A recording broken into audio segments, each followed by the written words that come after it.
Welcome to the tutorial Adjusting the Velocity. So let's go over some of the stuff that we learned in the previous two tutorials. So we've mostly been dealing with two different position types. The separate position type that we see with the birds. And I'm actually going to bring up the layer properties here instead of having to double click every time and opening a new window. So here we see that they're separate, and when you have separate positions there is no velocity. And this is in opposition to the camera, whose peg position is set to 3D, where there is in fact a velocity. So if we go back to the birds, and I'm actually going to keep the trajectory in view at all times, we can define its velocity through changing the curve of its position paths. So what we did is that we created a Bezier curve for its x position. And let's bring it up here. And by changing this curve, we've essentially changed the velocity so that it actually goes slowly on the way down and then it swoops across and goes very quickly. And if we hit the play button, I can show you what I mean.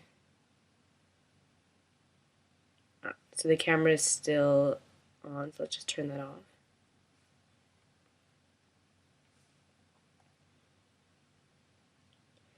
And so you're going from slow to quick. So I think I may have misled you in one of the previous tutorials where I said that the birds go faster when these lines are together. In fact, they go slower because they're going through all of these frames in the same length of time, because if you look at this graph, it's divided in the first half being the first 20 frames, the second half being the second 20 frames, but it has to cover a lot less ground in this time than it does in the next 20 frames. The birds are going to go very slowly for the first 20 frames because there's less ground to cover, and then much faster because there's more ground to cover. And you can see the acceleration because as you spread out, it's going faster and faster and faster and faster. And it gives it sort of a nice swoop. It's like hovering and then swooping across. So not to flog a dead horse, but one more way that you can look at this graph is that if you look at the first 20 frames again and you match it against the function value, which is the scale on this side, you'll see that the birds have gone from roughly what looks like 1 to, at frame 20, 2.5. And I'm guessing this is 2.5 because it's exactly between 0 and 5. However, for the second set of 20 frames, the birds have gone from a function value of roughly 2.5 to what appears to be about 18. So clearly it's gone very little the first 20 frames, and it's gone much farther in the next 20 frames. So in that way you can measure back and forth that the greater you make the distance in a shorter amount of time, the faster the birds will go, and the shorter the distance you make in the same amount of time, the slower the birds will go. So that's one way of defining velocity for separate positions. But now let's take a look at 3D positions of the camera. So first I'm just going to hide all controls so that the bird trajectory will not stay in view. And then I'm going to turn on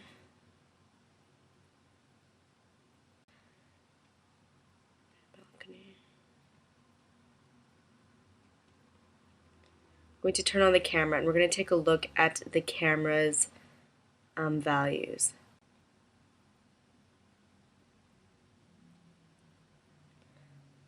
So the camera, which has a 3D path for its position set, does have this velocity option, and we can bring that up here by going to camera-p path velo, and we can now play with the camera's velocity. So I'm going to do that, and in that I'm going to show you all the features that exist in the function panel for the velocity. And just to remind you what the trajectory looks like for the camera, let's go to the top view and let's select the camera. Actually, I'm going to keep it in view at all times. And so you see it's like this zigzaggy sort of S curve that we have going. And just to actually show you as well in the camera view, let's hit play so you can see what that looks like. Okay. So if we go back to the function editor, I just realized for the velocity I can't show you how to use the reset because it has a maximum value of 1. So let's choose the X position for the camera. So this is the X position, and if you grab, let's say, the last keyframe and you pull it upwards, like that, for example, because this is positioning, it's being pushed really, really far right. But what I wanted to show you is that if you click on this Reset View button, what it does is it'll include the entire graph in this little view. So now you can see everything from the bottom of the graph to the top of the graph. So that's why this is useful.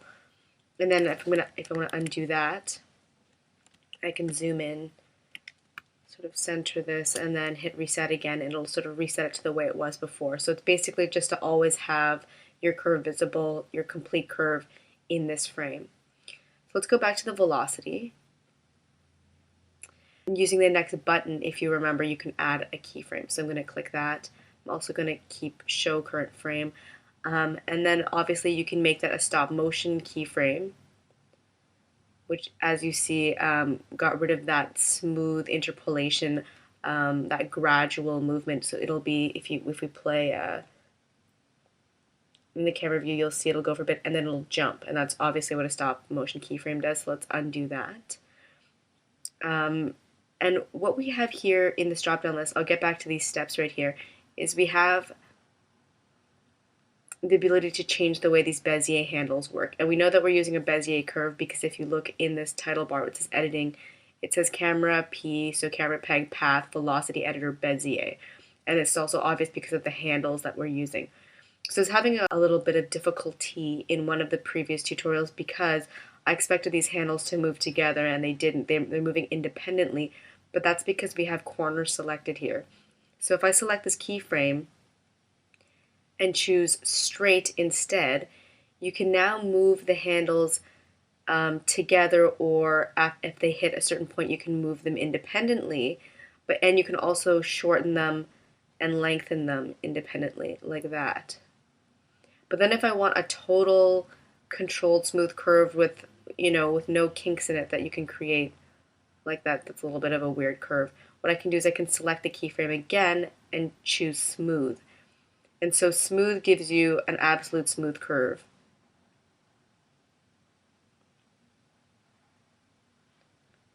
Like that, no matter what. So it sort of regulates it for you. So it looks like corner has the most freedom, but also the greatest chance of making a strange looking ease curve. Whereas smooth has the least freedom, but it gives you the best looking smooth curve and everything that follows suit in between. And actually, let's take a look at what this looks like through the camera view. And if we look at the top view, we can have a better idea. So it looks like it goes quite fast through these first few frames. It slows down in the middle, and then it becomes fast again. And if we look at the function, we can see why that is. So we can see that it speeds up, plateaus here in the middle, and then speeds up again. And so that's what we're seeing in terms of the velocity relative to the graph. So let's undo that.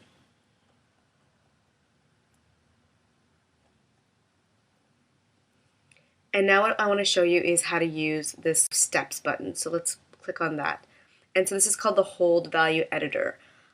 You can choose your first frame, so your start frame, so we'll say frame 1, your stop frame, which let's choose frame 60 so you can see it all through the velocity, and then the number of steps that you want. And what that actually means is the number of holds you want per frame. So we want to hold every step of this velocity for 2 frames. Let's say apply. So as you see here, it looks like a little staircase. I'm going to close, and I'll show you what that looks like in the camera view. So you can tell it's a bit halting as it's moving through that S curve. I think it looks about the same in terms of its velocity. So this is something that you often do in animation where you want holds for multiple frames, and then you can do that through the velocity editor. You can do it for any curve where this function button exists. So let's undo that as well.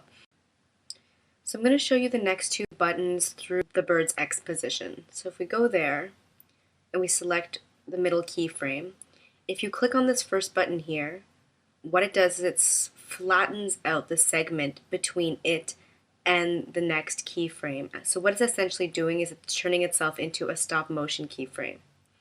So let's undo that. And then if you click on the second button, what it does is it converts the curve into a linear segment. So you can try that out for yourself in the software and then see what kind of effect that has in the camera view. So the next thing I'd like to show you is how to adjust an ease curve. Up until this point, we've only used Bezier curves.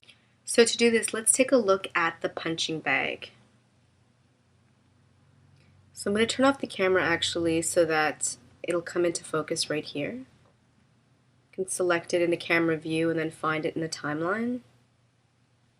So I'm going to uncollapse its peg and select it. So the main movement from the punching bag appears to be its angle Z rotation.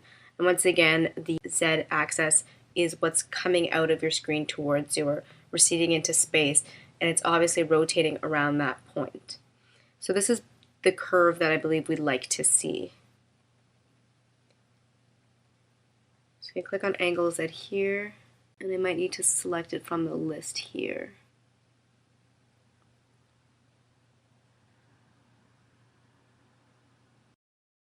So punching bag peg, angle Z is what we'd like to see.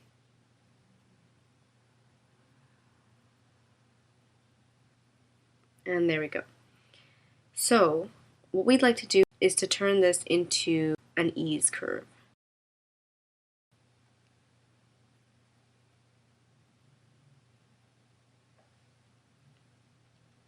So we have to put back in all the keyframes that we see listed here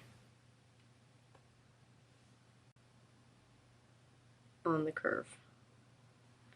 So there has to be one here, and then as we scroll across, there's one right here, one right here,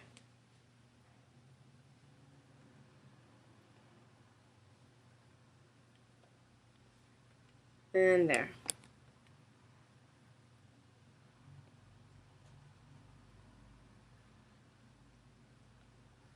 Okay, let's see what that does in the menu.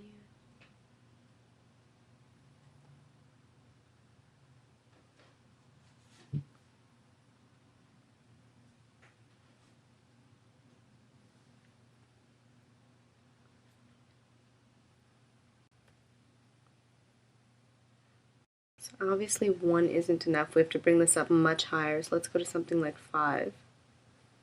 And bring this into view and hit play.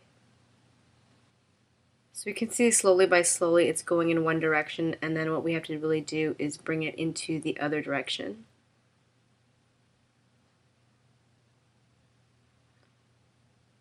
Something like this.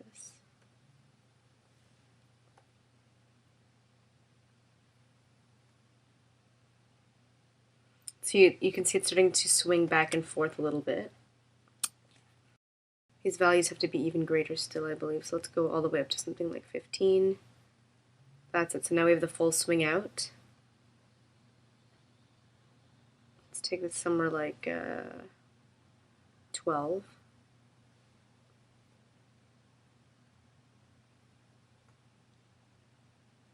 So you can see it's starting to get its swing. And what we're playing with here, with the ease and out, is a perfect linear segment capped by 2 semicircular segments like this.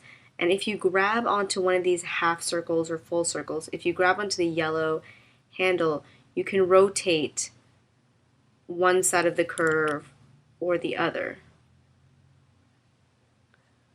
Like that. But it forces it into this sort of ease in, ease out position where it slowly comes in, speeds up, and then eases out. And so if that's the type of motion you want, then this is the best type of curve to use. And generally you would use this type of motion for things that are quite mechanical, such as the wheels of a car, something like that. That's a very constant back and forth. And because here we know it's back and forth until it comes to an end, the distance of the swing is not even. but the fact that it's swinging back and forth is very much a mechanical movement. So this is a possibility for that type of a curve. So it would end up being something similar to this, but probably needs refinement still.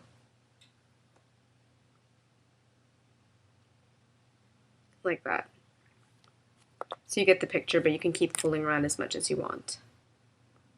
So the next thing I'd like to show you is how to apply ease on multiple keyframes. And for this, I'm going to hide the punching bag, but I'm going to bring into view the karate rabbit.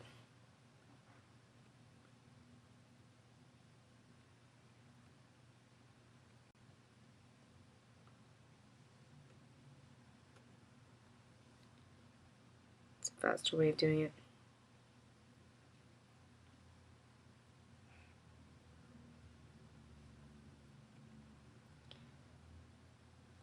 Okay, so we have a keyframe here already. Let's go to keyframe 20 with our animate mode on and our transform tool selected.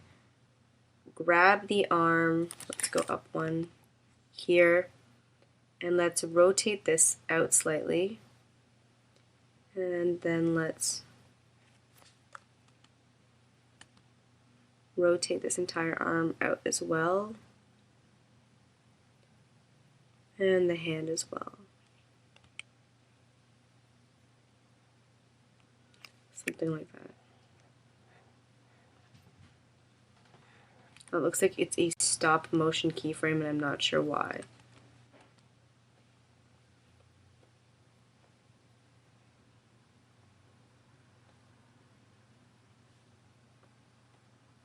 Oh, it looks like these are stop motion keyframes. So let's click Shift,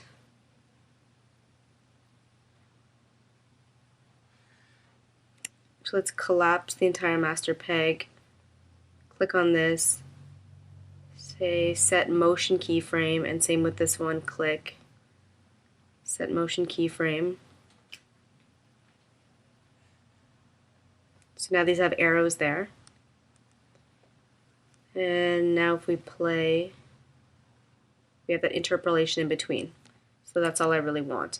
Now if I want to set an easing on this motion, what I can do is I can select all of these keyframes, I can right click and select the menu item set ease for multiple parameters.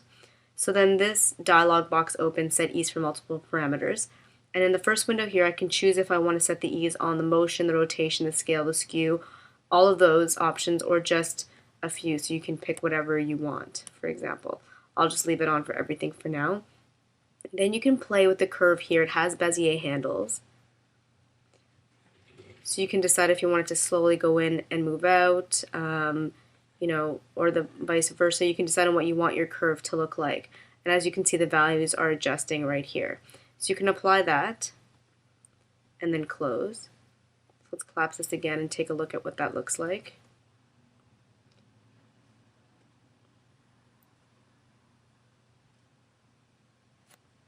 You can see it comes out fast and slows into its movement. So that's just one way of creating a sort of an easing for multiple parts. And because these parts move together, it might make sense to have them ease out and ease in a similar manner. But just one word of warning here. A lot of times if there are several keyframes along a row, so say there's another keyframe here, then some people believe that if you select a group like this and apply multiple easing, it'll apply to all the keyframes in this row. In fact, it only applies easing on this column. I believe that that's why there was that apply next button or apply previous, because it'll probably jump back and forth between the keyframes. So I'm going to undo that and undo all of that. And let's just collapse this again.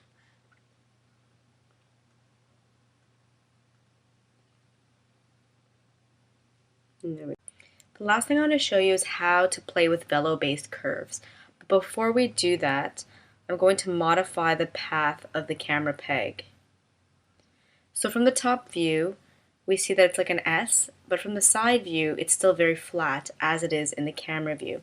So just to be a little playful, let's grab one of the control points and pull it downwards, and then grab the other control point and pull it upwards. So now not only is our camera zigzagging across the plane, but it's also moving down and then up and then down again. And let's take a look at what that looks like in the camera view.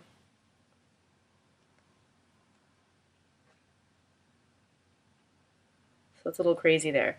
So on top of that, if we wanted to then add a camera rotation on the Z-axis, what we could do is we could make this a velo-based curve.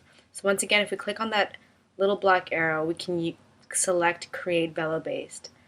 And what we're going to do is actually change the velocity of the camera and then change the angle of the camera. And what the angle will then do is follow the velocity of the 3D path. So from our Functions menu, from this drop down, let's choose Camera Path Velocity. And let's just reshape this into anything, just to see the difference in the top view. So we can see here it goes very, very slowly and then it speeds up. Actually, I think I'd like it to do the opposite. I'd like to go really fast and then slow down as it comes towards the door. So let's make this look like the opposite.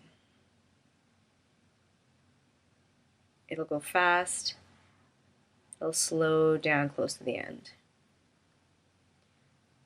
Like that. And let's test that in the camera view. And it comes to a stop like that. So now let's take a look at the camera angle.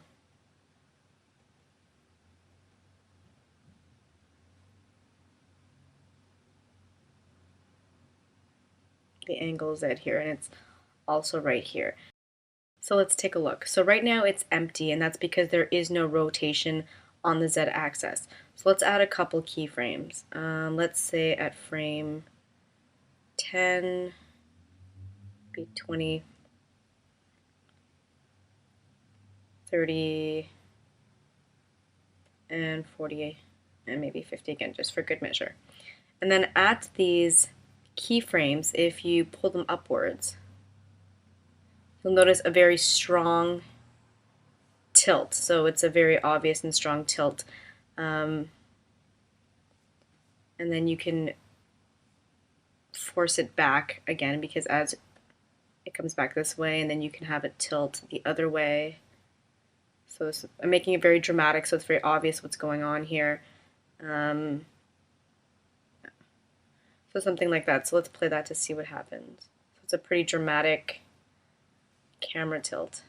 Goes all the way one way, all the way the other way, and then comes back to even. But what's actually going on that we are more interested in, more than that, so let's just close that, is that because we made this angle Z a velo-based curve, then what it is it's basing its rotation also on the velocity of the 3D path.